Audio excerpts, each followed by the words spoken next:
దయాప్రాప్తురాలా నీకు శుభం. ప్రభు నీకు తోడైయుండును. శుభవచనం ఏమిటి?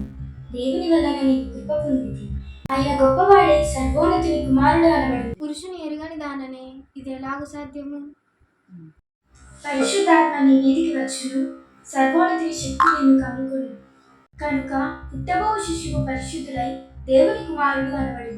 ఈ బంధువురాలైన ఎలిజబెత్ కూడా వృద్ధాప్యమందు గర్భమును ధరించి ఉన్నది. ప్రభు దాసురాలను నీ మాట చెప్పున నాకు జరుగును గాక. ఆ దినముల యందు మరియ లేచి యూదా ప్రదేశంలోని కొండసీమలో ఉన్న ఒక ఊరికి త్వరగా వెళ్లి జకర్యా ఇంటిలో ప్రవేశించి ఎలిజబెతునకు వందనము చేసెను.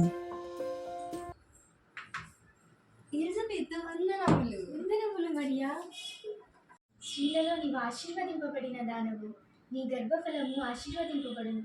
ఇదిగో నీ శుభవచనము వినగానే నా గర్భంలోని శిశువు ఆనందంతో గంతులు వేసెను.